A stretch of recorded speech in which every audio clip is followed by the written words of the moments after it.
Welcome, beloved brothers and sisters. I'm very touched to be with you today. And I hope that I can offer you something that you'll be able to keep with you in your heart. Bismillah, towards the one. It's such a privilege to be here and to have this time. Could we just take a few deep breaths together? And as we breathe in all the love and the light we can absorb. And as we breathe out, we send it out, love and light and health and well-being for the whole planet, especially at this time. And we breathe in again together. And we breathe out together, encircling this precious planet with all the love and the blessings and the prayers we can hold. I also want to say, those of you that are observing Ramadan at this time, I send you my love and my support, and I wish you every success. I would be remiss if I didn't say a big thank you to Pir-o-Murshid, my friend, and the conceiver of this beautiful project and these webinars. And I thank you so much for your efforts. It's been a journey, I know, for you, and your diligence and your focus and your concentration has made it possible. So today, I've committed to talk to you about the gentle Jemal Zikar of Hazrat Inayat Khan. Now, I have to say at the very beginning here, I am not an expert. I'm not a musician, and I'm not a vocalist. So I hope that you'll be gracious and open, and I will do my level best. I am what you might call a lifelong student. And while I was a professor, I always felt that also I was just a student along with my own students. So we begin. I first would like to give you a little bit of a background on the being of Hazrat Pir-o-Murshid Inayat Khan. You may know him, you may be acquainted with his teachings, but it is always good to begin at the beginning. Excuse me. Now, Inayat Khan, I'll call him Hazrat Inayat Khan for the purpose of this lecture, was born in 1882 in Baroda, India. His grandfather's name was Mullah Bashk. Some of you may know that name because Mullah Bashk established the first musical academy in India. And he was also credited with the first person that made musical notations of Indian classical music. So young Inayat, Hazrat Inayat Khan, his studies naturally included music, but also he was thirsty. He was a thirsty student to learn about other religions and to learn about other languages. And the stories are he traveled throughout India and the Himalayas, meeting with wise people, men and women, to learn about the cultural differences and the religious differences. And through that, he saw and experienced unity, the unity of one God, expressed perhaps in many names and forms. Now, Inayat Khan, Hazrat Inayat Khan, grew up and he became a master of English, of course, a master of music. He's credited with receiving many, many accolades and awards in the great courts of India. And in 1910, he embarked on a journey by sea with two of his brothers and one cousin, their first destination, America. And Inayat Khan was given the mission of bringing Sufism to the West at that time. And again, that was in 1910. But I'm going to fast forward for a few moments here because it seems so significant that in 1926, Inayat Khan delivered this message via the United States radio. And I wanted to share it here via the worldwide webinar. And I hope it will have some meaning for all of you. He begins, "Beloved ones of God, the Sufi message is a message today being given to humanity. It is not a message of the East or of the West. It is the message of the soul, the spirit." The Sufi word means wisdom, which comes from the root Sophia. It is the work of that wisdom to give the message today to humanity in order that people may come together in a better understanding, rising beyond the different sections of caste, creeds, and all things which divide mankind, womankind, humankind. The Sufi message is an answer to the cry of humanity. At this moment, when materialism is all pervading and commercialism is continually on the increase, the Sufi message respects all religions, recognizes all scriptures, regards all the prophets held in esteem by large sections of humanity, and is the source and goal of all. Wisdom is one. Now to the subject of this beautiful zikr given to us by Hazrat Inayat Khan. I read a few more words of Murshid's here, Hazrat Inayat Khan, and it is from a paper titled Unlearning. And what an interesting subject unlearning is, because often we feel that we're acquiring knowledge, but on the spiritual path, sometimes we have to unlearn things and we have to become less. It's not always an additive process. It is a subtractive process through which we take the veils away and then see who we really are. Now, these are Murshid's words, Hazrat Inayat Khan's words. The great linguists of the day have found that the ancient languages still exist, and they have some psychological, mystical power in their words, even to such an extent. If you were to study the words of the Zikar, every single word has an action on the physical mechanism and on the intuitive centers. An ordinary person will only take it as a word that belongs to a certain language, but such words have belonged to mystics. They never belong to any language. Yes, the languages have taken them, and people have used them, expressing different things.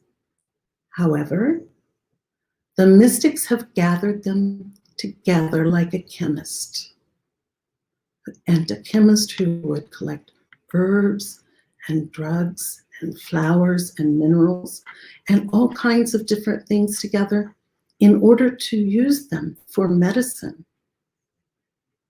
So Murshid's indicating here, Inayat Khan, Hazrat Inayat Khan, this is a medicine.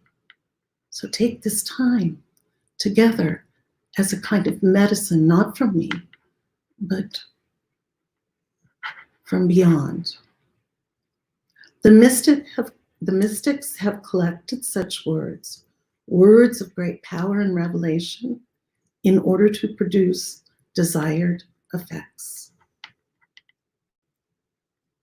Now, the words to this zikr are maybe different than some of those zikrs that we sing, but this is a very special articulation. It comes, as we know, things are dialectical. So wherever we are in the world, I have my own accent, obviously, and others do as well.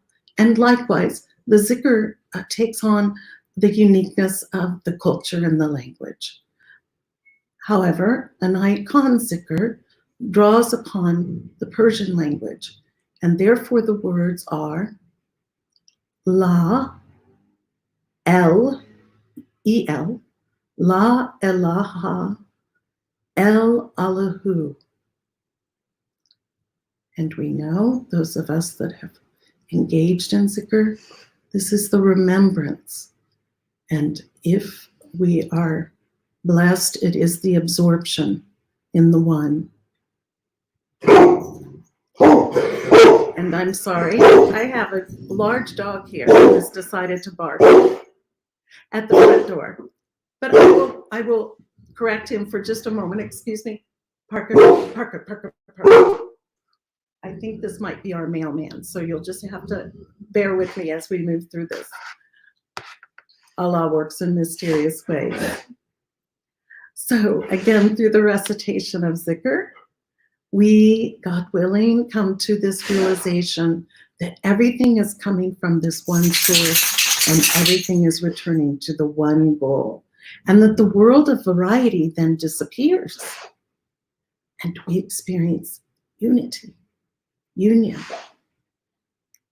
So we're going to experiment today together if you're up for it.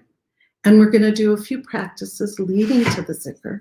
And I'll explain these syllables and the effect of the syllables.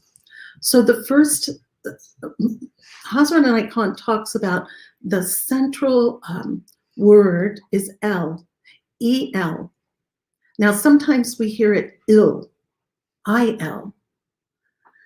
And we're going to experiment with those two sounds and see what you experience. You don't have to take my word. You validate through your own experience and be witness for yourself. So first, we're going to try what we most often hear, or I at least do, ill, I-L. And we're going to say it a few times. And I would like for you to please observe what is happening in your palate, the inside of your mouth, what is happening in your throat center, what is happening in your chest, and check in your heart and your solar plexus around your belly button, your navel area, and see what happens. Witness, observe what's happening to your body. Okay, we will begin first with I-L, ill. Ill, ill, ill, ill. And I would like to say, the head can come down, and it is as if we're using this concentration of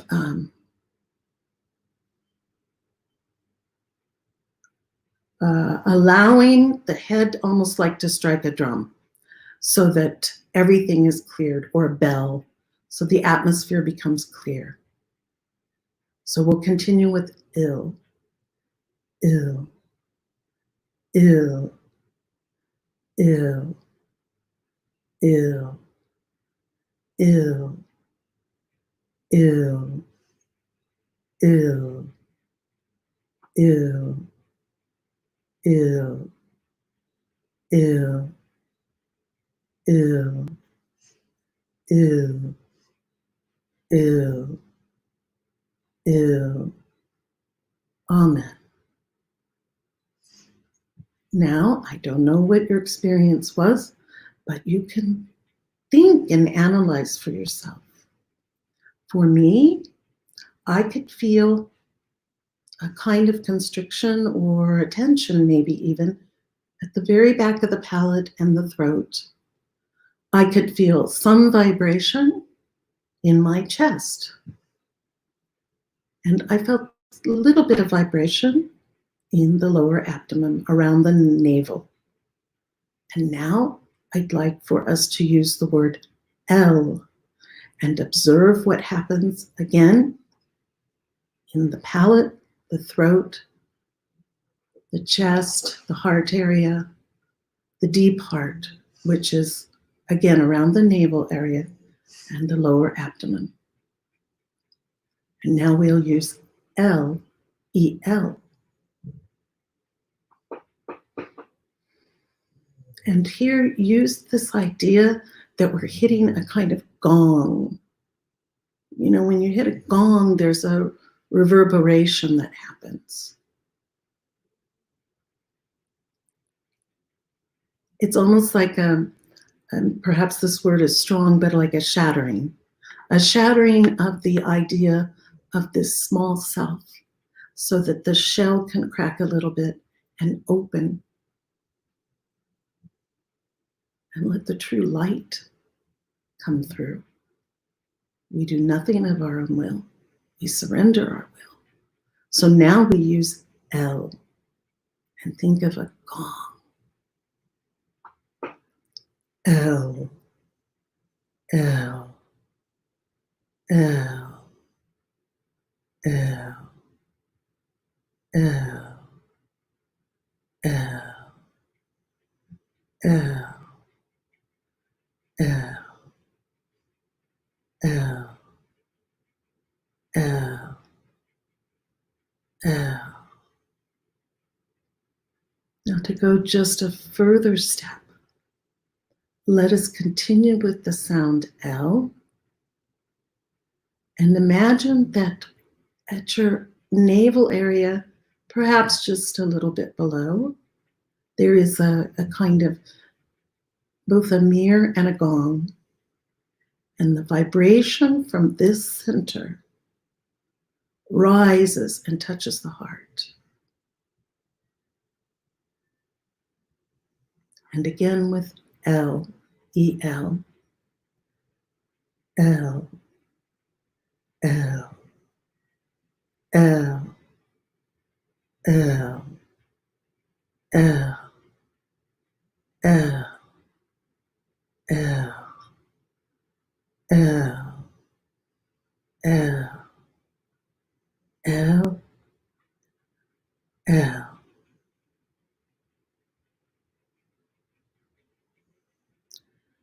Hazrat Inayat Khan tells us that if we do this practice for just the L part, 5 minutes a day, that it will create an awakening and that inspiration will come and healing becomes easy. And that we can tune our own life, but what's more is we can offer this tuning in our atmosphere to the whole world. What a beautiful gift that would be. And of course, at this time, the world is very much in need of this.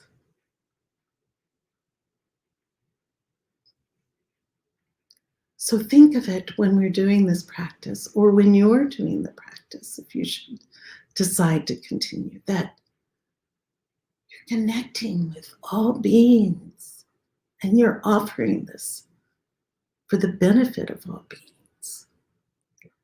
Now there's another word that Hazrat Inayat Khan gives great emphasis to, and that is who. Who.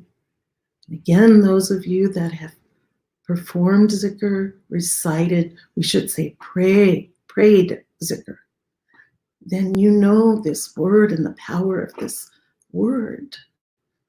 It invokes the presence of the divine right here, right now. And so let us say this word, who, together. And Murshid tells us, Hazrat Inayat Khan, that if we do this for 3 minutes a day, so now we're up to 8 minutes of devotional practice, that it will clear away confusion, it will clear away congestion, especially around the solar plexus, which is really the deep heart. That's where we feel so many things. We know that. We feel it in our tummies. But this will help the nerves of the solar system, or the solar plexus and the solar system. It'll strengthen them, and it will help clear them. And we will start to get in touch with this highest spirit through who. And this center becomes clear. And that is the center, the solar plexus, the deep heart, the reflector for the physical heart. It becomes refined. And if you think about it, if God, Allah rests in our heart, then this solar plexus is like the base of the throne for God. Think of it. So we're strengthening that, the actual throne, the foundation of the throne. And our bodies are the instruments. Now we do this sacred sound. Ooh. Ooh. Again, observe the vibration in your own body. Ooh.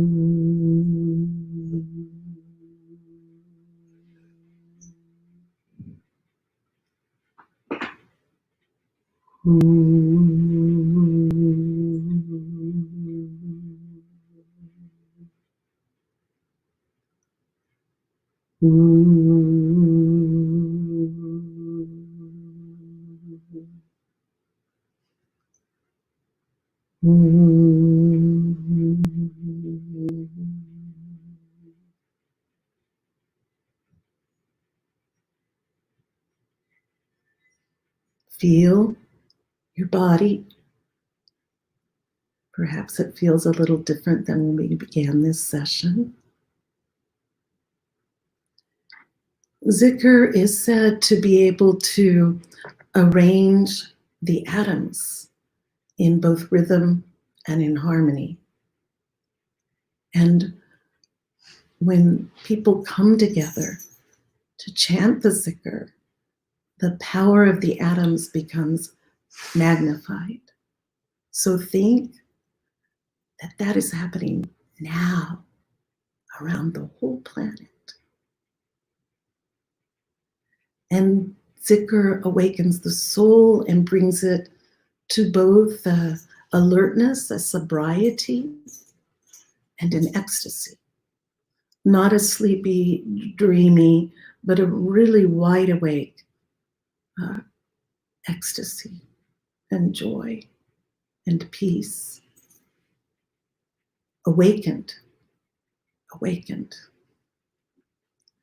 So Zikr could be referred to as the finest thought expressed in the finest material form for the highest spiritual purpose. It becomes the perfection of sounds by being uttered by our tongue. And of course, while I've talked a lot about it and we've experimented with a few syllables, it is best to join together and sing together. If you like, you can always listen, but you can tune your own instrument.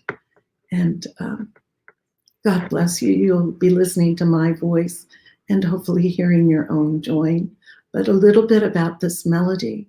As I had mentioned at the beginning, Hazrat Inayat Khan was a great musician.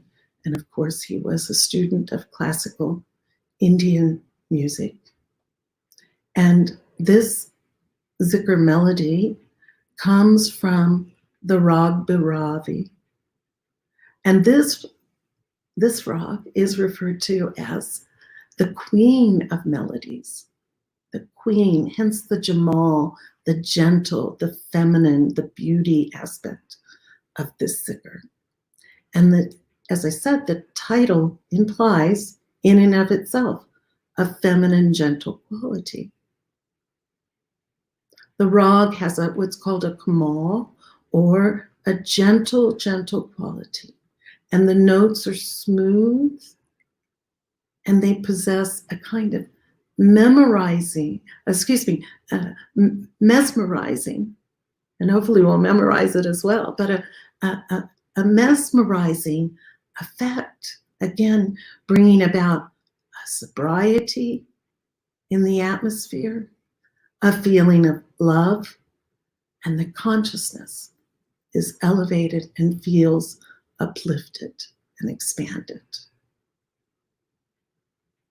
Now, again, the words are La, El, La, Ha, El, Ah, La, Hu. And somewhere in the chat window, if you see that, I have typed the words, and maybe our dear person behind the screen would be kind enough to type those again.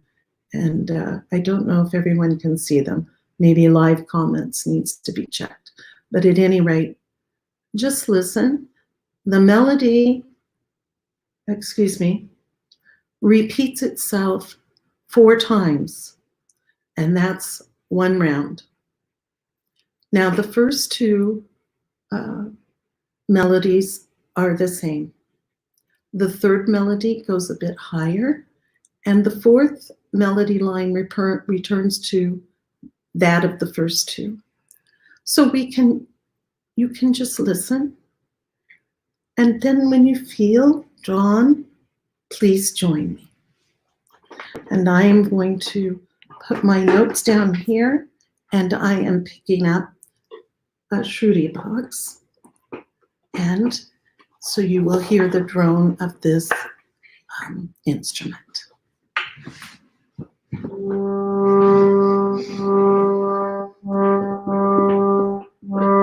Let's get it full of breath.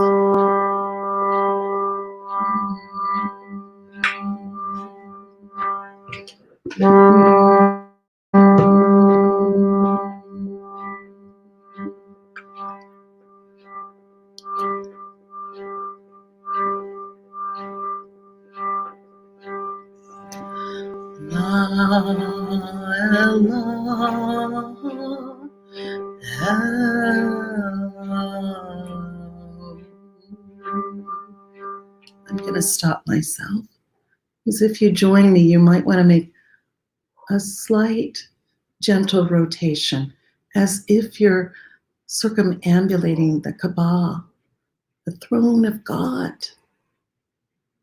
And with El, again, the head comes down slightly.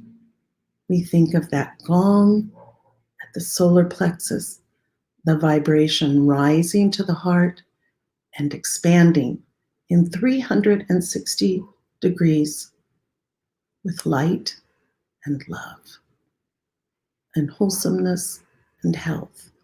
So I'm going to begin again with the first melody phrase.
So you may join me in the singing of this next phase of the Zikar, which uses the melody, but we only sing that part of the Zikar with the words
My first initiator and guide, Murshida Nuria, she would always conclude her classes, her offerings, with Allah bless.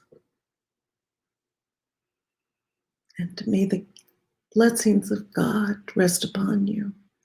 May God's peace abide with you. May God's presence illuminate your hearts now and forevermore.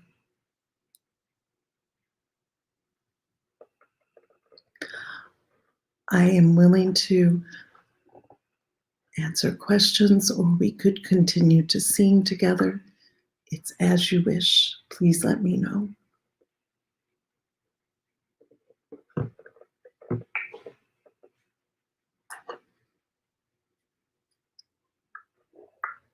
May the beautiful man behind